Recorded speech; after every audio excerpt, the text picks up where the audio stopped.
Hello good morning all. तो last lecture में हमने बिग बूस्ट इंटर्नशिप देखा था। ठीक है, फर्स्ट यूनिट में जो टॉपिक था। Then the rise of collaborative organisation, social and financial impact on open source technologies. ठीक है, ये सब हमने देखा था। एंड शेयर्ड सोर्स की डेफिनेशन देखी। तो जो अपना यूनिट वन है वो तो कंप्लीट हो गया है। ठीक है, तो आज हम क्या करेंगे, यूनिट वन के फिर से रिविजन करेंगे एक बार। Okay, yes. तो पहले हम स्टार्टिंग से लेते हैं। तो देखो, पहले इंट्रोडक्शन में जो फर्स्ट चैप्टर है उसका, तो हमने उसमें ओपन सोर्स की डेफिनेशन की थी। तो ओपन सोर्स की डेफिनेशन क्या है? Open source refers to a program which source code is available to the general public for use and modification। तो जो सोर्स कोड है पब्लिक के लिए फ्रीली अवेलेबल किया जाता है, जिसमें आप मॉडिफिकेशन कर सकते हैं, आप उसको स्टडी कर सकते हैं, आप उसको कॉपी कर सकते हैं, आप उसको डिस्ट्रीब्यूट कर सकते हैं। तो उससे हम इकट्ठा करके सब चीज़ों को ओपन सोर्स कहते हैं। Okay, yes, an open source code is typically created as a collaborative effort in which programmers improve upon the code and share the changes within the community। तो इसमें जो है आप ओपन सोर्स में क्या कर सकते हैं कि जो आपको नॉलेज है तो आप उसमें ऐड कर देंगे। देन दूसरे जो लोग हैं वो ऐड कर देंगे। ठीक है, तो इससे क्या होता है, आइडिया का है जो शेयर होता है। ठीक है, तो इससे क्या होगा, और इम्प्रूवमेंट हो जाएगा वो जो आप सॉफ्टवेयर या फिर कुछ कोड है। ठीक है, तो और उसमें इम्प्रूवमेंट हो जाएगी। देन OSS क्या है? तो open source software, that is a computer software and source code made available with a licence. तो ये ओपन सोर्स सॉफ्टवेयर है, दैट इज OSS। तो इसका भी जो सोर्स कोड है वो पब्लिकली अवेलेबल रहता है। ठीक है, बट एक लाइसेंस के साथ वो आता है। ठीक है, और जो जिनको कॉपीराइट होल्डर, मतलब जिनको अथॉरिटी जो पीपल है, ठीक है, तो उनके पास वो लाइसेंस रहता है। देन हमने कुछ OSS के एडवांटेजेस देखे थे, जैसे बिजनेस कंपटीशन है उसमें वो यूज़ होता है। Then companies that offer open source software establish industry and thus gain the competitive advantage. तो आपको तो पता है कॉम्पिटिटिव बहुत सारे, मतलब कंपनीज में बहुत कॉम्पिटिशन रहता है। Okay, then lower cost of marketing and logistic service are needed for OSS। तो जो OSS के लिए है लोअर कॉस्ट, मतलब बहुत सारे कम कॉस्ट में वो हो जाता है। ठीक है, देन हमने उसके कुछ डिसएडवांटेजेस देखे थे। ठीक है, जैसे ओपन डेवलपमेंट प्रोसेस में not be well defined, then not all OSS initiative has been successful. तो सभी जो OSS है वो सक्सेस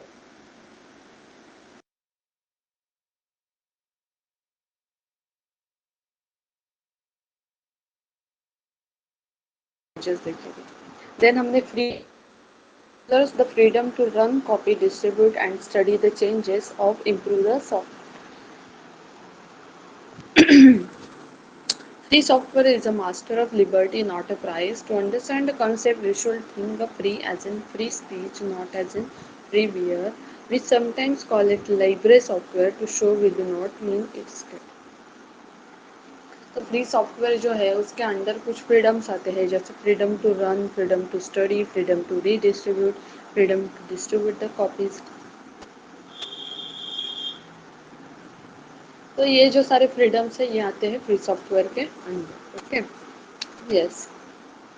देन उसके बाद में हमने जो है free software and open source software को डिफरेंशिएट किया था। देन उसमें कुछ हमने पॉइंट देखे थे, जैसे it mean software respect to users freedom not a community. और ओएसएस देखने जाएंगे तो it is a computer software with source code made available with a licence. तो एक जो है main difference free software and open source software का, तो जो ओपन सोर्स सॉफ्टवेयर है उसमें एक लाइसेंस की ज़रूरत होती है। ओके, और जो फ्री सॉफ्टवेयर है उसमें लाइसेंस की ज़रूरत नहीं।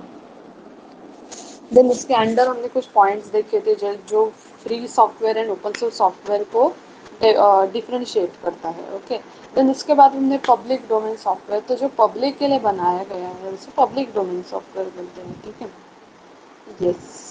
देन उसकी हिस्ट्री देखी थी, तो हिस्ट्री में भी हमने बहुत सारे पॉइंट्स देखे थे, जिससे बर्कली सॉफ्टवेयर डिस्ट्रीब्यूशन है। देन जो बर्कले सॉफ्टवेयर डिस्ट्रीब्यूशन है तो उसके अलग अलग वर्जन है, जैसे 1 BSD, 2 BSD, 3 BSD, 4 BSD। So it is nothing but वो वर्जन कब रिलीज़ हुए, तब मतलब कौन से ईयर में वो रिलीज़ हुए, किसके थ्रू वो रिलीज़ हुए, तो ये सब उसमें स्टडी है। ओके, देन एक के बाद उसको कैसे मॉडिफिकेशन होते गए। यस, उसके बाद हमने देखा था free software foundation. So it is started in 1985 and intend the world free mean freedom to distribute, freedom from cost, अच्छा, and not freedom from cost. And since it took a great deal for free software already was free of charge, such a free software become associated with zero cost, which scheme anti commercial. ठीक है. Yes. Then हमने GNU project देखा था. तो GNU एक operating system है that is compiled with software system upward compatible with Unix. It stands for GNU not Unix. और जो रिचर्ड स्टॉलमैन है इन्होंने जो है ये कंसेप्ट बनाया है. ठीक है. यस. देन मेथोडोलॉजीज हमने ओपन सोर्स की हिस्ट्री देखी थी कि वो कब रिलीज हुआ, किसके थ्रू रिलीज हुआ. देन ओपन सोर्स इनिशिएटिव की हमने कुछ डेफिनेशन देखी थी. जैसे वो फॉर्म हुआ in 1998 by Eric Raymond and Bruce Pernis, uh, yes, with at least 20 years of evidence from a case of stories of closed software development versus open development already provided by the internet developer community. Then philosophy में हमने software freedom, तो freedom to use मतलब हम इसको use कर सकते हैं तो उसकी फ्रीडम है. Then freedom to modify, freedom to distribute. ठीक है. ये सारे फ्रीडम के जो है कंसेप्ट हमने इन डिटेल में. Then open source development model में हमने लाइसेंस एंड पेटेंट्स देखे थे. देन इम्पोर्टेंट कॉस्ट लाइसेंस कौन से हैं. लाइसेंस क्या होता है, तो एक ऑथोरिटी मतलब जिसको ऑथेंटिकेशन लगता है. ठीक है. यस. देन पेटेंट क्या होता है कि आप अगर कुछ इनोवेटिव आइडिया वगैरह बनाते हैं तो एक आपको पेटेंट दिया जाता है. तो उसका कुछ तो पीरियड रहता है, time period fix. Okay. Then तो वो टाइम पीरियड में आप उसको विदाउट परमिशन सेल नहीं कर सकते. ओके. या फिर इंपोर्ट एक्सपोर्ट नहीं कर सकते. यस. देन फर्स्ट लाइसेंस में हमने अपाची लाइसेंस देखा था, BSD. देन GPL देखा था, LJPL देखा था, GPL plus linking exception, Mozilla, MIT, artistic, ये सब देखा था. ठीक है. और मैंने बोली थी आपको कि जो सेकेंड यूनिट है उसमें तो सब केस स्टडीज है तो उसको में हमको फिर से ये सारी चीज़ें हैं वो इन डिटेल लिखी. Yes. Then copyright and copyleft देखा था हमने.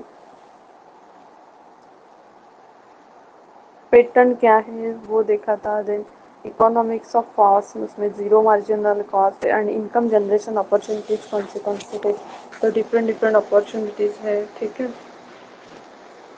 Then commercial, traditional commercial software में कौन से प्रॉब्लम्स होते हैं.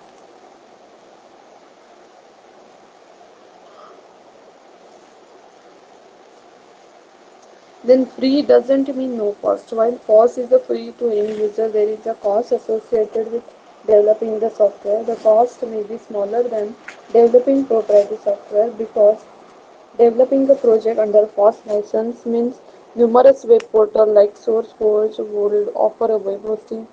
Cost of advertising of FOSS project is usually lower than developing a something under GPL may give free access to high quality components. फिर हमने इंटरनेशनलाइजेशन की एक डेफिनेशन देखी थी.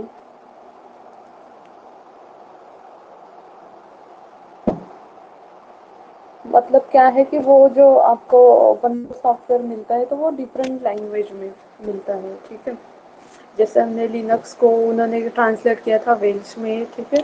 एक उसका हमने एग्जांपल देखा था. सो इंटरनेशनलाइजेशन मतलब इज नथिंग बट कि वो उसको लैंग्वेज में और अवेलेबल है, डिफरेंट डिफरेंट लैंग्वेज में कन्वर्ट करके अवेलेबल है. देन सोशल इम्पैक्ट में हमने क्लोज सोर्स सॉफ्टवेयर देखा था. देन ओपन सोर्स सॉफ्टवेयर में ओपन सोर्स गवर्नमेंट की डेफिनेशन देखी थी. ओके. देन इथिक्स देखे थे. शेयर्ड सोर्स की डेफिनेशन देखी थी लास्ट लेक्चर में कि वो एक अम्ब्रेला है that is covering of Microsoft legal mechanism. Then social and financial impacts में देखे थे उसके. एंड बिग बूस्ट इंटर्नशिप देखी थी. ओके. तो जिसमें हमने इंटरनेट का एग्जांपल देखा था कि इंटरनेट पे अगर आपको बिजनेस करना है. ठीक है. यस, तो उसके लिए जो है लिनक्स, अपाचे, माइस्क्वेल, पीएचपी, ये 4 चीज़ें लगती है। तो कोई भी लैंग्वेज, ओके, देन और एक ऑपरेटिंग सिस्टम लगेगी, एक डेटाबेस लगेगा और एक वेब ब्राउज़र लगेगा, ओके। तो ये जो है LAMP nothing but Linux, Apache, MySQL, PHP. तो कोई भी आपको वेब बेस्ड बिजनेस करना है, आपकी वेबसाइट डालनी है, ओके, जैसे ई कॉमर्स, मतलब आपको कपड़ों की शॉपिंग का एक वेबसाइट वगैरह, आप अभी टीवाई में जाके आप लोग प्रोजेक्ट बनाएंगे, ठीक है। तो ऐसा कोई भी आपको अगर बिजनेस वगैरह बनाना है तो उसके लिए जो है इंटरनेट यूज होता है, और उसमें जो लिनक्स, अपाचे, माइस्क्वेल, पीएचपी, ये सब यूज होने वाला है, ठीक है। So this is unit 1।